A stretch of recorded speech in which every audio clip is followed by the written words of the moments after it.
देखिए तो वहां पे जो हम लोग पढ़ाए थे कि ये हमारा यही ना था जी, हाँ यही था। इससे पॉलन ग्रेन मिल रहा है तो बाद में इसका स्ट्रक्चर कैसा हो जा रहा है, ऐसा। This is called PEN, primary endosperm nuclei, this is called zygote. और ये जो प्राइमरी एंडोस्पर्म न्यूक्लियाई है ये बाद में पूरे में डिवाइड हो जाता है, ठीक। इसको या तो वो कंज्यूम करेगा या तो थोड़ा बहुत रहेगा। मेन डिवीजन होगा जाइगोट का, क्योंकि जाइगोट से ही नया ऑफस्प्रिंग बनेगा। तो यहाँ का ऑफस्प्रिंग क्या है, सीड्स और फ्रूट्स है, जनरली सीड्स है। तो अब ये जो जाइगोट डिवाइड हो रहा था दो सेल में, एक एम्ब्रायनल सेल और एक बेसल सेल, यही ना था। फिर ये लास्ट में डिवाइड करते करते हार्ट शेप हो रहा था, ग्लोबुलर हो रहा था, लास्ट में फिर ऐसा स्ट्रक्चर आ रहा था, ठीक। तो ये ऐसा स्ट्रक्चर का एम्ब्रायो किसके अंदर आएगा, डाइकोट के अंदर। किसके अंदर आएगा, डाइकोट। तो यहाँ पे हम लोग को तीन चीज पढ़ना है, दो डिफरेंस पढ़ना है, डाइकोट और मोनोकोट। एक डाइकोट इसको क्या बोलता है, और मोनोकोटिलिडोन बोलता है, और डाइकोटिलिडोन बोलता है, ठीक। यहाँ पे क्या है, तो यहाँ क्या है, जो हमारा डाइकोट प्लांट होता है वो कौन कौन सा है, जनरली मैंगो हो गया, एप्पल हो गया, या जनरली रोज हो गया, ये सब डाइकोट है। डाइकोट मतलब डाइकोटिलिडोन मतलब जिसके अंदर डाई क्या लगा है, डाई है। कोट का मतलब कोटिलिडोन, मतलब दो कोटिलिडोन है, यहाँ दो है ना। लास्ट में जो एम्ब्रायो बन रहा है तो लास्ट में इसका साइकिल में क्या देखते हैं, लास्ट में दो कोटिलिडोन आता है, that is why it is called dicotyledon या डाइकोट एम्ब्रायो। और ये किसके अंदर होता है, मैंगो में दिखेगा, रोज एप्पल में दिखेगा और रोज में दिखेगा। जो मोनोकोट होता है उसमें सिर्फ एक कोटिलिडोन होता है, सिर्फ एक कोटिलिडोन होता है। और वो किसके में आता है, ग्रास है मोनोकोट में, बनाना है, बम्बू है या पाम, ठीक। तो ये जितने प्लांट्स हैं सब कौन से हैं, मोनोकोट है। क्यों, क्योंकि उसके अंदर एक कोटिलिडोन आता है, एक कोटिलिडोन आता है। और डाइकोट में क्या है हमारा, दो कोटिलिडोन होता है, ठीक है। दिस इज टू डिफरेंट, समझ में आ गया, मोनोकोटिलिडोन और डाइकोटिलिडोन। नाउ तो जो डाइकोटिलिडोन का एम्ब्रायो है ये किस में जाके कन्वर्ट हो जाएगा, सीड में। किस में कन्वर्ट हो जाएगा, सीड में। तो इसमें सीड में जाने से पहले इसका अगर स्ट्रक्चर देखें तो ये होता है एम्ब्रायनल एक्सिस। क्या है हमारा, एम्ब्रायनल एक्सिस, मतलब एक इमेजिनरी लाइन खींचा है जिसके क्या है, जिसमें क्या क्या है वो बताएगा। तो ये तो दो कोटिलिडोन समझ में आ गया, ठीक। कोटिलिडोन जहां से शुरू होता है उस पॉइंट को क्या बोलता है, प्लूम्यूल। क्या बोलता है, प्लूम्यूल। अब ये जो एम्ब्रायनल एक्सिस है इसके नीचे के पार्ट को क्या बोलता है, हाइपोकोटाइल। क्या बोलता है, हाइपोकोटाइल। मतलब this area is called hypocotyl और this area is called epicotyl. समझ में आ गया। तो हमारा कोटिलिडोन, इसको याद करने का एक और तरीका है कि ये कोटिलिडोन जहां से नीचे जाता है ये हाइपोकोटाइल है, और इसके ऊपर का रीजन क्या है हमारा, एपिकोटाइल। समझ में आ गया। तो हाइपोकोटाइल हमारा क्या होता है, कोटिलिडोन के नीचे, और एपिकोटाइल क्या होता है, कोटिलिडोन के ऊपर, क्योंकि कोटिलिडोन यहां से बढ़ रहा है। समझ में आ गया ना। और ये हमारा एम्ब्रायनल एक्सिस। जो हमारा एपिकोटाइल होता है वो क्या बनाता है, हमारा सूट बनाता है। तो ये जो एरिया है प्लूम्यूल का, एपिकोटाइल का, ये क्या बनाता है, हमारा सूट बनाता है। सूट मींस व्हाट, ये हमारा क्या होता है, कोई भी सीड अगर ले लो तो जब जर्मिनेट होता है तो ऊपर क्या आता है, ऊपर हमारा सूट निकलता है जिससे लीफ निकलता है या फ्लावर निकलता है, नीचे क्या निकलता है, रूट, ठीक है। तो ये जो सूट बना रहा है, सूट बना के ये हमारा लीफ बनाएगा, फ्रूट बनाएगा, रोज बनाएगा, जो बनाना है बनाएगा, फ्लावर बनाएगा, ये सब कौन कराएगा, एपिकोटाइल। ये वाला रीजन, क्योंकि ये ऊपर से निकलेगा, जर्मिनेट होगा। और ये जो नीचे का रीजन है हाइपोकोटाइल, उसमें क्या मिल रहा है हमको, रेडिकल मिल रहा है और रूट का मिल रहा है। तो जनरली ये क्या बनाएगा, रूट बनाएगा। इसका रियल पिक्चर, इसका रियल पिक्चर है कि ये ऐसा ही दिखता है, ये माइक्रोस्कोपिक है, सीड्स के अंदर का है, ये ऐसा ही दिखता है। अब हम लोग बाहर से जैसे ऊपर से दिख रहे हैं, बाहर अंदर से वैसे ही दिख रहे हैं। तो ये चमड़ा निकाल के फेंक दिया जाए तो कंकाल का मुंह दिखेगा हम लोग का, लोग डर के भाग जाएगा। लेकिन उसके ऊपर लेयर चढ़ जाए तो बड़ा खूबसूरत लोग लगता है, पेंटिंग पेंटिंग करके और खूबसूरत लगता है, ठीक। तो वही चीज है, समझ में आ गई ये चीज। अब देखो तो ये चीज समझ में आ गया ना। तो ये किसका है, डाइकोट का है। किसका है, डाइकोट का एम्ब्रायो ऐसा दिखता है। इसमें बस इतना ही याद करना है। नेक्स्ट क्या है हमारा, मोनोकोट का एम्ब्रायो है। अब देखो मोनोकोट के एम्ब्रायो में क्या होता है, जस्ट उसका रिवर्स स्ट्रक्चर दिखता है। इसका जो कोटिलीडोन है उसको क्या बोलता है, स्कोटेलम। क्या बोलता है, स्कोटेलम। ये किसका कोटिलीडोन है, मोनोकोट के। तो भाई मोनोकोट के कोटिलीडोन का नाम बस अलग है, लेकिन उसको भी कोटिलीडोन ही पड़ता है। इसमें सिर्फ एक सिंगल कोटिलीडोन दिख रहा है, दो तो नहीं ना दिख रहा है। जैसे इसमें हमारा दो दिख रहा था, यहाँ दो दिख रहा था, यहाँ पे दो दिख रहा है, यहाँ पे नहीं दिख रहा है, सिर्फ एक दिख रहा है।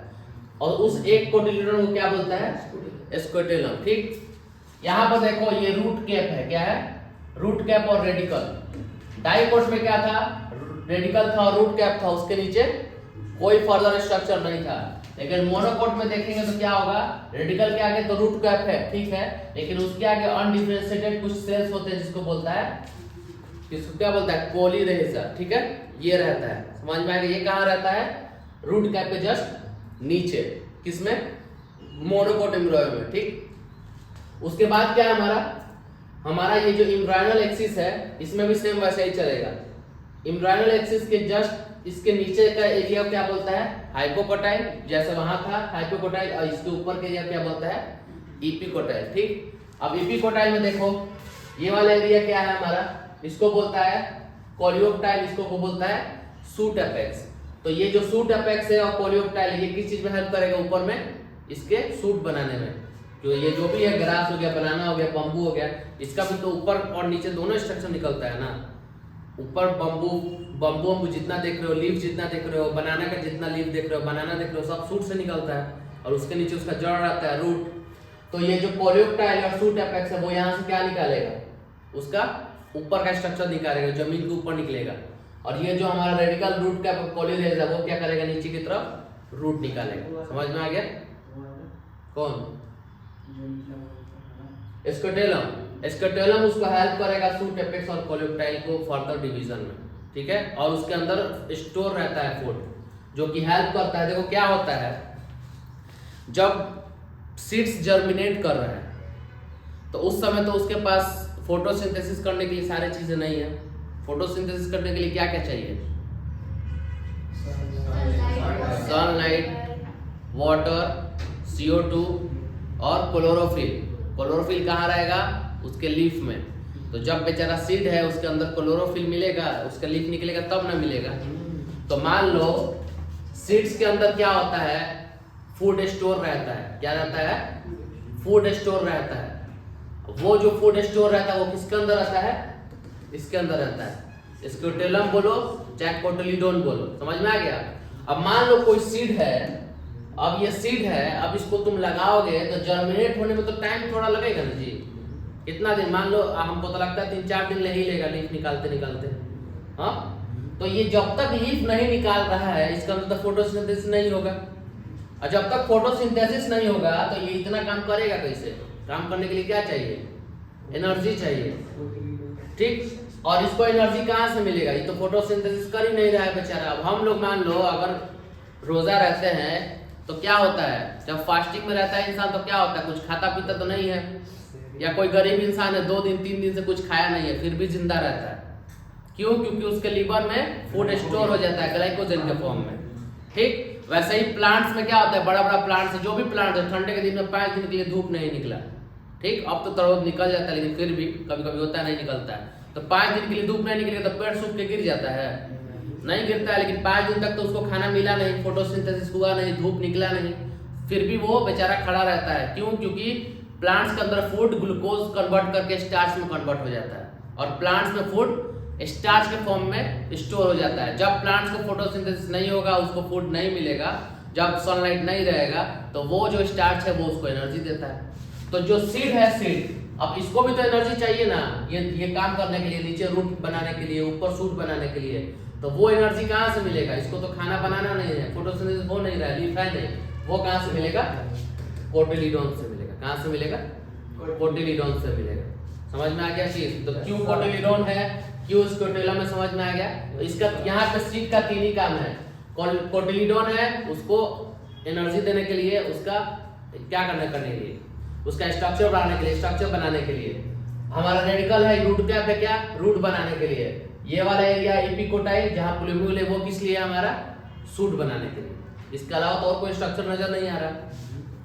मोनोकोट में भी वही है, रेडिकल रूट का पे एक एक्स्ट्रा कोलरेजा आ गया, बस दैट्स इट। लेकिन ये किसमें हेल्प करेगा? रूट बनाने में। यहाँ सूट अपेक्स है, उसके ऊपर कोलेप्टाइल, ये किसमें हेल्प करेगा? ऊपर का सूट बनाने में। बचा क्या? Scutellum, which is called cotyledon in dicot and in monocot it is called scutellum. ठीक, बस नाम चेंजिंग है लेकिन काम दोनों का सेम है।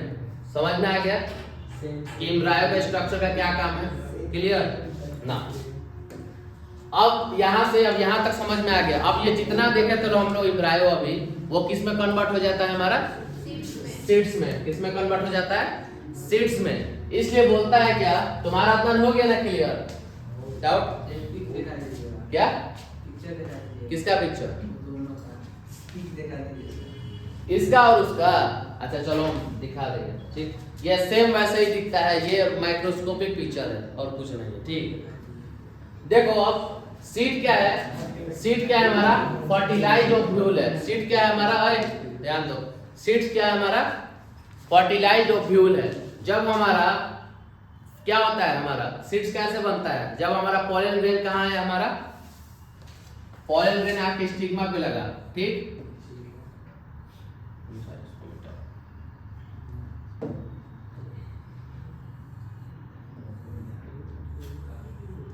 मान लो पॉलन ग्रेन यहाँ पे आके लगा। ठीक, ये पॉलन ट्यूब बनाता है। इसके अंदर क्या है हमारा? ये सब क्या है? क्या है ये सब? ओवरी। क्या है? ओवरी। अब ये क्या करेगा? इसके एक ओव्यूल में जाकर लगेगा। इस पूरे को क्या बोलता है? ओवरी। एक को क्या बोलता है? ओव्यूल। ठीक है, किसी में एक रहेगा, किसी में 3-4 रहेगा। ठीक, तो चलो यहाँ पे इसको बाकी सबको हटा दो, सब हट गया। चलो हटा दो, बस समझ। अब मान लो ये पॉलन ग्रेन यहाँ से आया और फर्टिलाइज कराया इस एक ओव्यूल को। ठीक है, फर्टिलाइज कराया इस एक ओव्यूल को। अब फर्टिलाइज करा रहा है तो इसके अंदर क्या है? जब फर्टिलाइज करा रहा है तो बहुत सारी चीजें हो रही थी। एंडोस्पर्म बन रहा था, जाइगोट बन रहा था, फिर एंडोस्पर्म कंज्यूम हो जा रहा है, किसी में थोड़ा बहुत रह रहा है। बाकी इसके अंदर का जाइगोट क्या बना रहा था? अभी जो स्ट्रक्चर देखे वो बना रहा है। अब वो जो 2 स्ट्रक्चर है वो लास्ट में किस में कन्वर्ट हो जाएगा? सीड्स में। इसलिए बोलता है सीड इज फर्टिलाइज्ड ओव्यूल, क्योंकि ये ओव्यूल क्या है? फर्टिलाइज होता है, उसके बाद क्या बनाता है? सीड्स बनाता है। ठीक, फर्टिलाइज में रखा जाता है। क्या फर्टिलाइज फॉर्म में रखा जाता है? Isolated form. हां, तो आइसोलेटेड फॉर्म में ही रखोगे, वरना इसको जहां एनवायरनमेंट मिलेगा जर्मिनेट कर देगा, जहां इसको पानी मिलेगा, ऑक्सीजन मिलेगा, जर्मिनेट कर देगा। ठीक, इसीलिए प्लास्टिक है। हाँ, seed is fertilised ovule and final product of sexual reproduction in plants. तो प्लांट्स में जो सेक्सुअल रिप्रोडक्शन हो रहा है, तो मान लो अगर एनिमल में सेक्सुअल रिप्रोडक्शन होता है तो उसका फाइनल रिजल्ट क्या होता है? उनके बच्चे। यही ना फाइनल रिजल्ट सेक्सुअल रिप्रोडक्शन का? उनके बच्चे, उनके ऑफस्प्रिंग। वैसे ही प्लांट्स का फाइनल प्रोडक्ट क्या है सेक्सुअल रिप्रोडक्शन का? सीड्स। क्या है? सीड्स। क्योंकि जब सीड बनता है उसके बाद ही फिर चारों तरफ की चीजें बन के फ्रूट तैयार होती है। फ्रूट्स में देखो कभी भी सीड्स बीचों बीच रहेगा जनरली, तो भाई जब सीड आएगा तब ना उसका चारों तरफ का कवरिंग होगा। सेम चीज है। तो फाइनल प्रोडक्ट क्या है सेक्सुअल रिप्रोडक्शन प्लांट का? सीड्स। ठीक, which is called fertilised ovule. Seeds में क्या देखोगे तुम लोग? सीड के अंदर क्या देखोगे? 2 कोट होता है, क्योंकि सीड हार्ड होता है। कोई सीड्स एकदम सॉफ्ट नहीं देखोगे, सीड्स थोड़ा हार्ड होता है, उसके ऊपर 2 कोट होता है, कवरिंग। उस दोनों कवरिंग को क्या बोलता है? टेस्टा और टैगमेंट। क्या बोलता है? टेस्टा और टैगमेंट। और क्या होता है हमारे सीड्स में? कोटिलीडोन्स होता है। देखोगे कोटिलीडोन्स एक में, मोनोकोट में 1 रहता है, डाइकोट में 2 रहता है। कोटिलीडोन्स का काम क्या है? ये सोइलेंट पार्ट होता है और इसके अंदर क्या होता है? फूड क्या होता है? स्टोर रहता है। जब सीड्स जर्मिनेट करेगा तो उस समय कोटिलीडोन से एनर्जी लेता है और अपना जर्मिनेशन चालू करता है। ठीक है, उसके बाद क्या है कि एम्ब्रायनल एक्सिस मिलता है, जिससे सारा चीज बटा हुआ रहता है। रूट कहाँ है, रूट रेडिकल कहाँ है, स्क्रोटेलम कहाँ है, कहाँ क्या है, ये 3 चीज सीड्स में मिलता है। अब क्या है, एक तुम लोग टर्म सुनोगे डोरमेंसी। क्या पढ़ोगे? डोरमेंसी। डोरमेंसी क्या बोलता है? अब मान लो सीड्स को हम लोग रखते हैं कहाँ? जो सूखा जगह हो, प्लास्टिक में बांध के जनरली। क्यों? क्योंकि उसके अंदर क्या हो, जब सीड्स के अंदर वाटर बहुत कम लेवल पे आता है, मतलब सीड्स जो है, सीड्स उसके अंदर क्या हो, पानी बहुत कम हो जाए, उसके अंदर क्या हो, stage of inactivity, water maturity and seed decreases, seed के अंदर पानी की अमाउंट डिक्रीज हो जाए और वो इनएक्टिव फॉर्म में चला जाए। किस फॉर्म में? इनएक्टिव फॉर्म में चला जाए, मतलब अब वो सीड कुछ नहीं कर रहा है, उसको कहीं रख दिए या प्लास्टिक में बांध दिए तो थोड़ी कुछ करेगा वो बेचारा, वो इनएक्टिव फॉर्म में हो जाता है बिना किसी काम के। लेकिन उसी सीड्स को अगर उसी सीड्स को तुम मिट्टी पे गिरा दो या मिट्टी पे तुम कहीं लगा दो तो वो क्या होता है? जर्मिनेट हो जाता है। वो क्या होगा? जर्मिनेट होगा। तो वो सीड्स क्या हो गया? एक्टिव। पहले क्या था? इनएक्टिव। तो वो जो इनएक्टिव फॉर्म में सीड्स था, सूखा हुआ, उसको क्या बोलते हैं? उस स्टेज को डोरमेंसी। क्या बोलता है? डोरमेंसी। समझ में आ गया? ठीक, ये चीज क्लियर। अब क्या है हमारा? Types of seeds. तुम लोग एक चीज देखोगे, जब ये गेहूं को या चावल को अगर तुम हाथ से पूरा या कहीं जाके उसको पूछ दोगे तो क्या होता है? अंदर से व्हाइट व्हाइट निकलता है। कभी करके देखे हो? ये गेहूं को ऐसे तोड़ोगे, जो गेहूं सूख जाता है उसको तोड़ोगे तो अंदर व्हाइट व्हाइट दिखता है। वो क्या है? एंडोस्पर्म है। वो क्या है? एंडोस्पर्म है। ठीक, तो उस हिसाब एंडोस्पर्म जो पोलन ग्रेन का वेजिटेटिव न्यूक्लियाई किससे जाके मिलता है? पोलर न्यूक्लियाई से। तो एक 3 एंड ट्रिपल फ्यूजन बनाता है जिसको बोलता है प्राइमरी एंडोस्पर्म न्यूक्लियाई। वो डिवाइड करता है तो एंडोस्पर्म बनाता है, जो कि क्या करता है? जिसके अंदर फूड स्टोर रहता है, किसी में कंज्यूम हो जाता है, किसी में वैसे का वैसे रहता है, दिखता है। तो उसके हिसाब से दो तरह का सीड है, नॉन अल्ब्यूमिनस या नॉन एंडोस्पर्मिक, और अल्ब्यूमिनस और एंडोस्पर्मिक सीड। तो जो अल्ब्यूमिनस और एंडोस्पर्मिक सीड है, इसके अंदर क्या होता है? एंडोस्पर्म रहता है। एग्जांपल में जैसे व्हीट हो गया, मेज हो गया। तो तुम लोग चाहे भुट्टा जो होता है उसका बिया चाहे ले लो, बिया नहीं, भुट्टा का मेज उसको बोलता है ना, क्या बोलता है उसको और दूसरी लैंग्वेज में? अरे भुट्टा का कॉर्न तो उसका वो हो गया। तो जो भुट्टे के अंदर का रहता है उसको भी अगर तुम लोग कैसा रहता है? ऐसे शेप में रहता है। रुको, नहीं ऐसा रहता है सही में। तो उस भुट्टे के अंदर के